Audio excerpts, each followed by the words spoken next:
千里之行，始于足下. A journey of 1,000 miles begins beneath the feet. We now gather in the Tao to travel the journey together.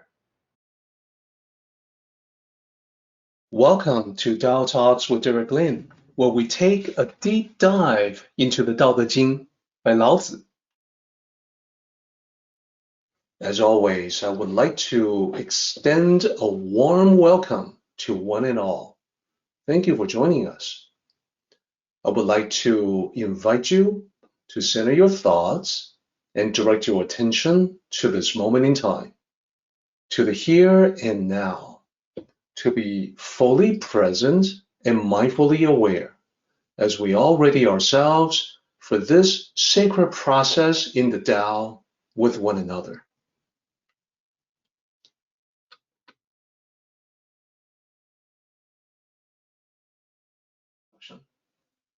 So the point that Lao Tzu is trying to make is about hitting our goals in life accurately.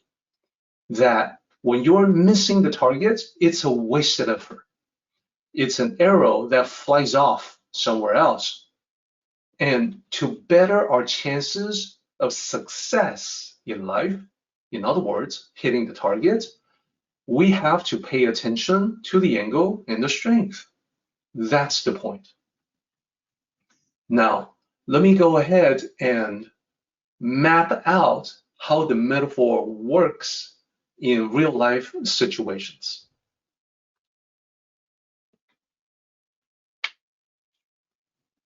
So first of all, we talked about hitting the target as being achieving a goal.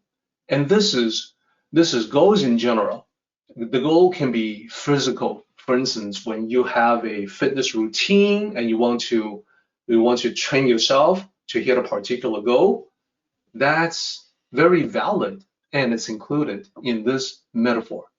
It can be a mental goal. For instance, you're trying to learn something.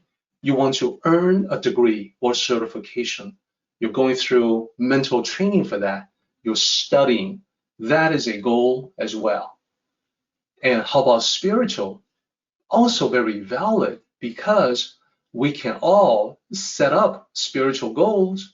You know, someone who's prone to angry outbursts may have a goal to become a calmer person, may have a goal to, for instance, always count to 10 when he feels anger welling up. That would be a goal in self-cultivation. That's a legitimate part of his spiritual or perhaps Tao cultivational practice. And these goals can include goals in the material world as well. So one mistake that sometimes people make is to assume that just because we're talking about spiritual topics, we're talking about the Tao, and therefore we're not really talking about material world, material success, making a certain amount of money, promotion, making a sale, material world success like prestige, a position of power, etc. The answer is no, that's not correct. The Tao is not about just the spiritual. The Tao is about life. Life includes a great part of it in the material world with material goals. Lao Tzu and the Tao sages never did regard material goals as somehow unworthy of attention, unworthy of discussion. They simply saw material goals as goals like any other. No difference there. Okay, let's move on to drawing back the bowstring. And previously, I described this as gathering energy or building up energy, accumulating energy. And then I talked about becoming motivated, getting yourself psyched up. I also talked about planning, gathering resources, getting what you need to get something done. So this is like crouching down, getting ready to jump, make a high jump or long jump. So the jump itself requires the preparation in front of it, in advance of it. You need to crouch down, gather up your strength before you make that jump. And this is also like a runner at the starting line, waiting for the starting pistol, getting ready to start running. Okay, so moving on, we've got aiming too high. So the mapping to real life situations is when you aim too high, you have a goal that is unrealistic. You have perhaps overestimated your abilities. And this is something that we know happens quite a bit in life, typically because the lack of self-knowledge or self-awareness, sometimes we're blind to our inabilities, that we're not quite there. We actually need more training, more practice before we take something on. But if we're not aware of that, we may set up a goal, we may set up an impossible expectations, an expectation that we cannot meet. So what about the other way, aiming too low? Well, falling short is metaphoric for underestimating yourself, not really fulfilling your potential, not doing your best, a half-hearted effort, don't really mean it, not really committed to doing something. These are all mapping metaphorically to aiming too low. So whether you aim too high or aim too low, chances are you're going to miss the target. Then pulling back too much. This is the overkill situation. This is wanting it too much. This is striving and struggling. In the Tao, we often say there's no strife, there's no struggle. Everything can be easy and smooth if you do it the right way, if you follow the right path. So when you want something too much, you may be pushing yourself too much. You may be going after, you may be moving too fast in going after it, or moving too soon before the time is right. And then pulling back too little on the bowstring. As I mentioned, this is the half-hearted effort. This is you holding yourself back. This is not being fully committed to getting something done. So we can see that this is an elegant metaphor. In one image, the archer pulling back, we're able to capture all the different aspects that go into what we do repeatedly in life. That is, in life, oftentimes we see something to go after. And that can be, it can be physical, mental, spiritual, it can be relationship, it can be material world goals, it can be anything. Then we see the thing to go after, we convince ourselves, yeah, I can do it. I'm gonna try. I'm gonna give it a shot. Then actually taking action. And I find it very interesting that we say our language is corresponding to the metaphor. You know, we say, yeah, let me take a shot. Let me take a shot at it. We can perhaps associate that with a gun, but remember, the English language has long been around way before guns. So before that, taking a shot would be the bow and arrow. It could also be throwing a spear, throwing a darts, etc. But the bow and arrow would definitely come to mind. Then actually taking action. This can be something that is so simple as introducing yourself to another person or to a group. That's taking action, and you have to psych yourself up for that too. This can be asking someone out on a date, you know, when you were in the dating situation. Now, the metaphor also covers whether you succeed, hit the target, or fail if you miss the target. In one metaphor, we cover all of the above. Now, I know that there are people hearing this talk about hitting a particular goal will feel that this is kind of strange, that In the Tao, why are we talking about goals? Well, it is not strange to me at all. So I want to explain the perception of goals and the Tao.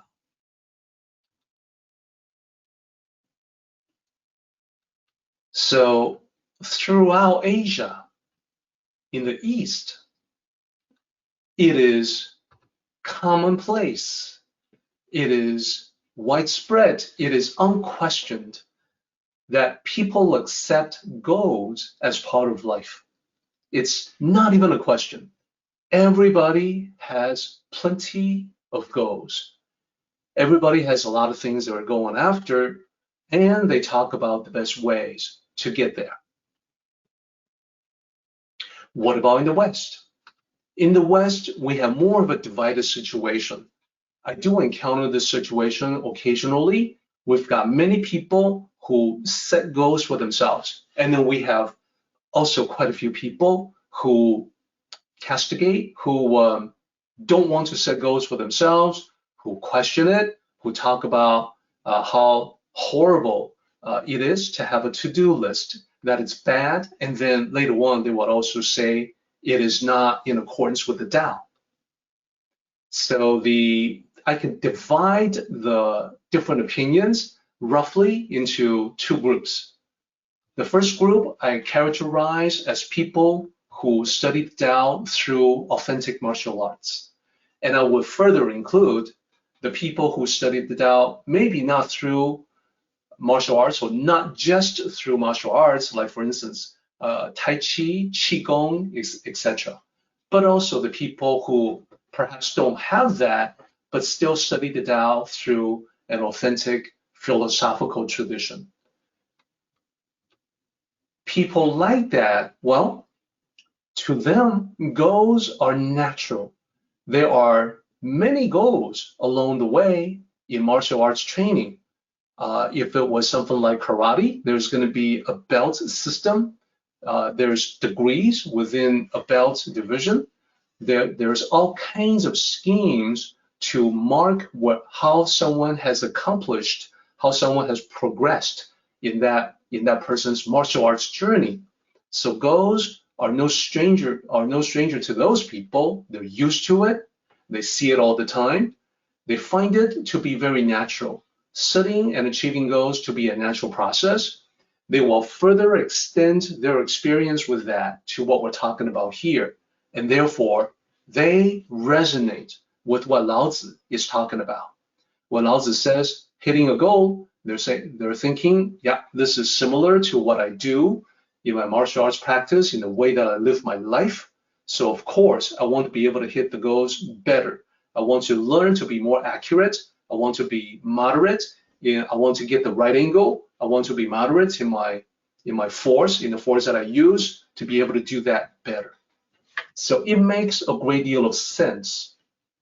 And I imagine for the vast majority of the people that listen to, read my books, listen to my talks, would fall into this category as well, comfortable with goals. And then there are the people who are not comfortable with goals at all. Those are the people that study the westernized version of the Tao. There's a particular version that seems to be very goal averse. They question or criticize goals. In fact, they will question anything. It's part of that philosophical tradition, and sometimes it really becomes way, way too academically obsessed. If I say in the East, it's common and unquestioned that people accept goals as part of life. They may say, what is your source for that? Can you cite a source for that? What studies have you seen that prove that this is the case? Why should I take your word for it? And I would then back away from engaging in the debates. That's part of my practice of the Tao. I will say that all of us, by virtue of living, we know certain things about the environment in which we live. So I did grow up in Asia, so I know how that world operates. It's the same as if you were to explain to a friend from another country, you may say that, well, in my country, people are currently very polarized. Your friend is not going to say, well, what is your source for that? Can you prove it? What is a study that you can cite? You can probably find a study that surveys people on their attitudes in the current situation in our society, and you can show that, but it's really nitpicky, and it's really not what the Tao is all about. So in questioning and criticizing goals, they usually go to an interpretation of carefree wandering. They say that the Tao is about carefree wandering, and they characterize carefree wandering as not having goals, not having a destination, so that it is essentially aimless and random. In reality, the original formulation of the Tao has always had destinations in mind. That's why it's a journey of 1,000 miles. We're heading someplace. We know where we're going. If there's no destination, a journey of 1,000 miles becomes rather meaningless. So the people who study this westernized version of the Tao may not understand or agree with this chapter at all. They may say, well, why do we need goals? Why don't we just go with the flow? Well, there's an answer for that. They may say the concept of goals, they may criticize, the concept of goals is just another illusion of the material world. And this is from their studies about how in Eastern traditions, in Eastern thoughts, there are illusions in the world. Now there's a whole chapter that we can go into about the illusory nature of the world, but goals is something that you set for yourself. It is real for you, even if it's not real for someone else. They may also criticize goals by saying, well, the concept of goals is an artificial construct that enslaves us.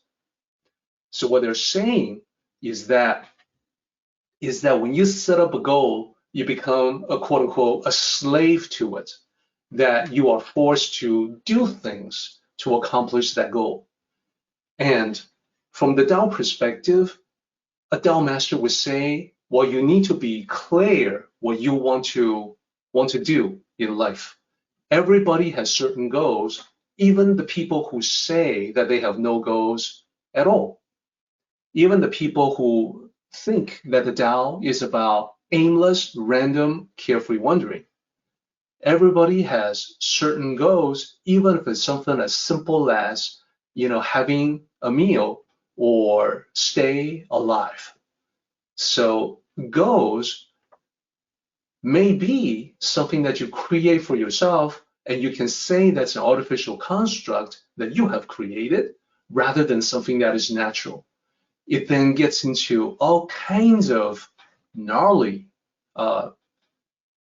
descriptions and arguments about what is natural and what is artificial.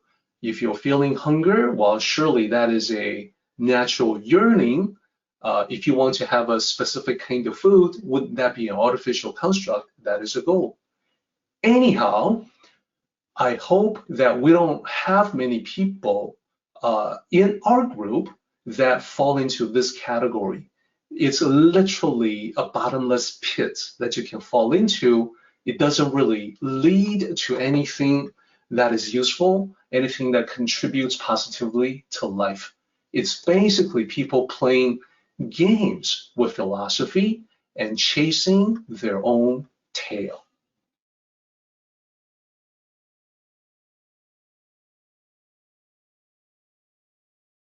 Our meeting has come to an end, but the journey continues on. Let us all travel safely so we can meet again. Until next time, may the Tao fill you with peace and happiness.